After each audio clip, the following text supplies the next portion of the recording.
Sign Guy. Jeff Suave. And this is a TCW rundown of Wrestle Wars, right? Yes, Wrestle Wars 3, one of the best shows, if not the best show in the whole state of Texas this year. I'm amazed. That was incredible. All those guys put on a great show, great wrestlers, great job. And we had our first ever TCW Superfan tonight. We sure did. And who was that? That was Caesar. Caesar. Who did he pick? He picked the interview Barbie. The lovely Barbie, who is my future ex-girlfriend. She's got an attitude problem. That's good. I like my women a little sassy. You know, nothing wrong with that, right? She has an attitude. So at least he's up front with it, you know.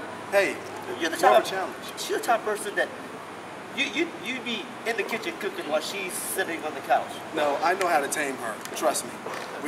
Me and her, we've been there, gone. That's a different story. Yes, sir. Let's start with the matches. Well, we can do that. You know what? The first match, when you had the Bob Village or whatever their name is, I mean, those guys can barely speak English, versus a new tag team that kind of surprised the whole TCW fans, which was Jacobs and Draven. Those two scare me. They scare you? They scare me. Hey, I would be afraid too. I mean, those guys, they worked together in the ring. They really took it to the Bob Villains. Don't be surprised if you don't see the Bob Villains for a while. They really took a beating in there. You don't think so? I know they did. Yeah. I don't even want to imagine it. I'm sorry. I mean, and again, you know, that group, that tag team with Jacobs and Draven, man, they came and brought the heat. What a great way to open up the show. You didn't like it? It was good. It was good. Okay. It was good. Just making sure. It should have been no match, though. You got Jacobs and Draven there, and the two monsters. Yeah. That would have been a main event anywhere. That was a teardown. Yeah, well, you know what? They just had to warm up. The Bob Villains came out of the show. They did all this talking about they'll wrestle anybody, they'll challenge anybody, and they were quieted very quickly. Let's go to match 2. Match 2. What do you think about match 2?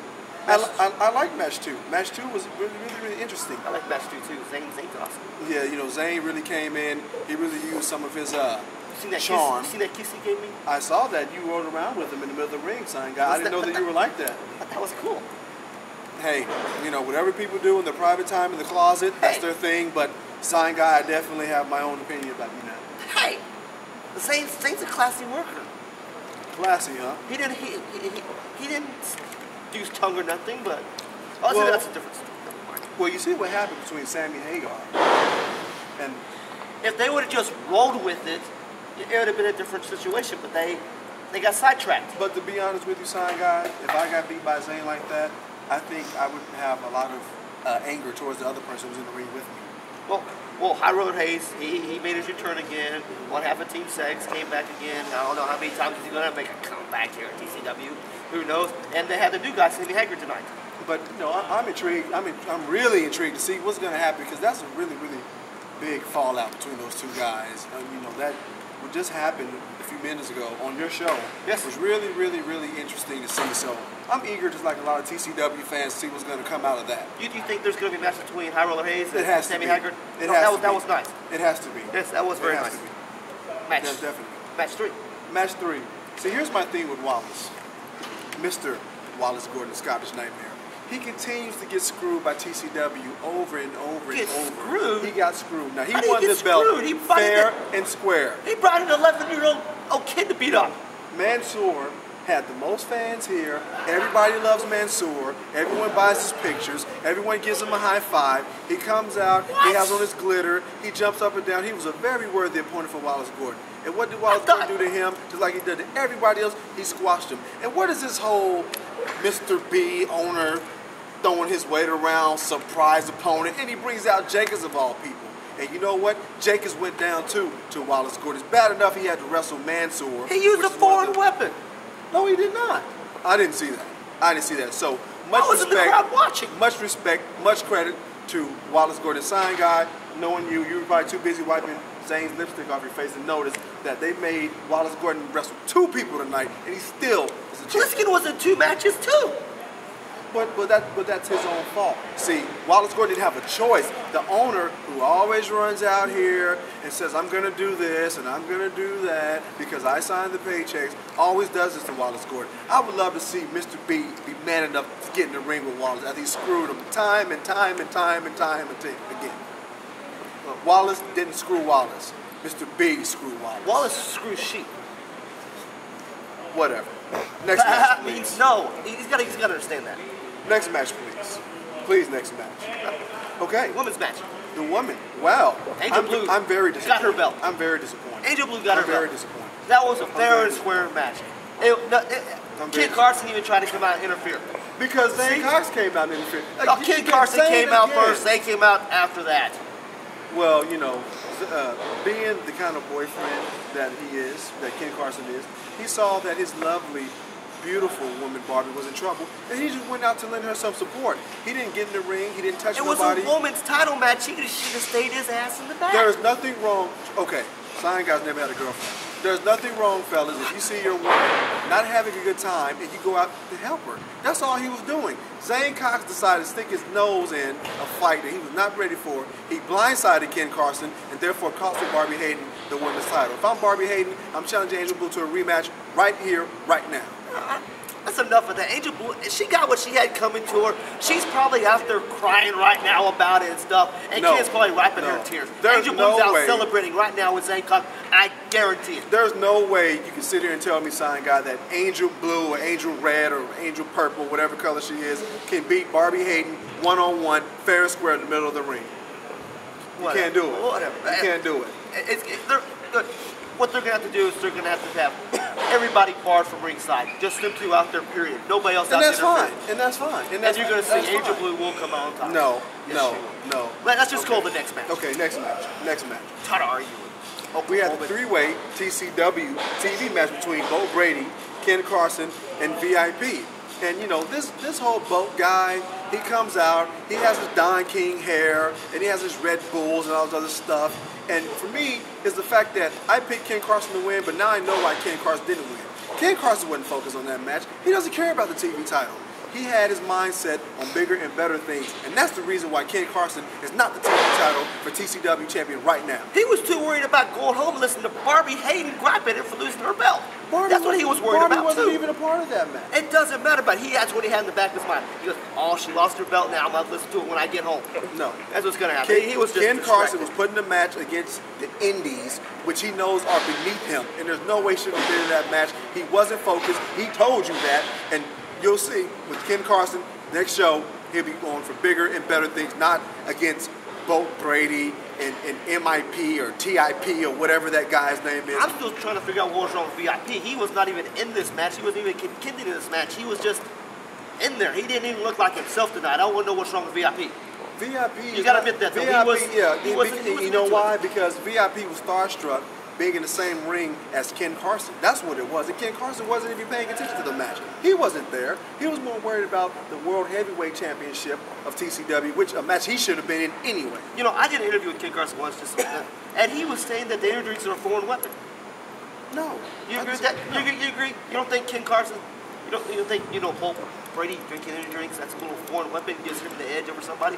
Wouldn't it be like a steroid shot before the match? I heard some of those things have been banned, but I talked to Ken. Ken's going to start coming out with some Four Locos to kind of offset Bo Brady with his Red Bull or Crunk Juice or Lightning, Rain, whatever that stuff he drinks. I mean, that's ridiculous. Ken Carson, again, should not be in a ring with the guy with Don King haircut and another guy who is not even there. I mean, you might as well put DC the referee in the match. I mean, oh my goodness. And another note with Bo Brady, last time I saw Cash Money got cheated out of his belt by Bo Brady.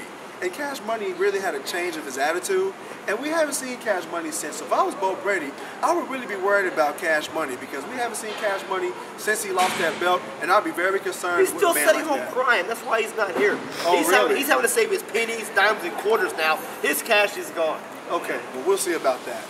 Now, next to the World Heavyweight title, you had a fatal four-way. And again, before we talk about the match, Prince Amir, he's another guy that I guess is on Mr. B's hit list that Mr. B against him. So he's the owner, tries to screw over and over and over and over and over. First he says, Prince Amir, if you don't wrestle in the four-way, then we're going to have a three-way title. You're not even involved in the match at all. And then on top of that, Prince Amir has to put his dang on career on the line. What kind of crap is that? Explain to me, Sign Guy. Sell me on how that's fair. Well, Mr. B was just looking out for him. He heard the convenience store was down on employees. He just needed to send the Prince back to the convenience store to make the hot dogs, clean the slurping machine out. He was just looking forward. He was just looking out for the Prince's father. That's what it was. You don't. You obviously do not remember when Lance Hoyt was here. You know how much money Prince Amir paid Lance Hoyt to come and beat up Steve DeMarco? Do you really think he makes that much money working at a convenience store? No, he owns convenience stores. Big difference. So you humanoids, all you haters, hitting against Prince Amir, the #1 wrestler in TCW. Well, I guess former #1 wrestler in TCW. He's not going to show up ever again. He's gone. He's gone. I mean, I can't believe that. Mr. B, sexy, was want to come out with his story about he's gonna quit and he's gonna cry and his back, whatever. He was scared to go one-on-one with Prince Amir tonight. That's all that was. That was a cop out. Whatever. Tell him I said. Whatever. Tell him I said. I ain't told him nothing. Whatever. That's all I tell him. Whatever. I have to deal with this show with you with Oklahoma and stuff. Let's just keep talking about Mikey 13's championship rank. Who? Mikey 13. He deserved it. He's been here forever. He's deserved that title. Are you talking about the guy who got punked out by Ken Carson? Hey, do you really think that guy's worthy? Who's got the gold? Who's got the gold? It was a fluke. Who's got the gold? Do you really think Mikey 13 is going to have that belt for longer than 2 weeks? I look for it that long, but who's got the gold right now? Period. Who walked out of Wrestle Wars the champion? I will respect that. He is the champion, but is he ready to handle the pressure that's going to come with being the #1 guy? Hell, he already has Ken Carson coming after him. Will he be able to even get past him? You know who impressed me tonight, though? What? The American Eagle impressed me tonight. He really did. The American Eagle, huh? He impressed me tonight. Even with this bad economy, he impressed you? He impressed me tonight. The American Eagle? He looked good. He looked well, good he did. He looked really well. You know, not as good as Ken Carson, not as good as Prince Amir, but he was in there again. If you're someone like Prince Amir, how do you get ready thinking you're going to fight a guy one-on-one you've been training for hours and hours and days and weeks, and then all of a sudden you're in a fatal four-way match for your career? That's ridiculous. American Eagle, another guy in Mr. B's pocket who beat Mr. B threw out there, and I'm tired of Mr. B. I'm tired of him scoring over Wallace Gordon, Mr. B pays your paycheck. You're lucky you still got a job here. Look, he's already got rid of your other Tom. Tom's gone. He's no longer here now. Well, I had something to do with that. But anyway, and keep in mind my last check bounced. But anyway, I just want to say this. Mikey 13, congratulations, you are a champion, but we're going to see if you're a fighting one. It's Ken Carson, Jacobs Pliskin, Wallace Gordon, and all the other top-notch guys are coming for your spot. We got to talk about Dark Star. He was in that match, too. Oh, talking about that big guy? Yeah, he was in that match, too. You know, Dark Star, he did okay. I mean, you know, he was in there. He was actually in Prince Amir's weight the whole time. Prince Amir could have won that match, but again, you have a guy who's 700 pounds in the weight. Here we go again. You have Prince Amir. The American Falcon, or I don't know, the American Tweety Bird, or whatever that guy is, who was out there just flying around, dancing, waving his arms around in the crowd. You got some guy with a kendo stick who never used it, who's out there just, you know, threatening to use it. That's a weapon. That's illegal. He could be put in jail for that. Prince Amir has to devour and go through all of that. You know all of that. Prince Amir. I'm tired. Okay, well, welcome to the Jeff Swab Show. Appreciate you guys joining me here. You see, I got rid of Tom the Talent. Now I got rid of Sign Guy. You know what? I'm going to talk to B. I think I need to take more of an ownership role in this company because, let's be honest, everyone come to see me, and I am the #1 announcer in the history of TCW. Thank you.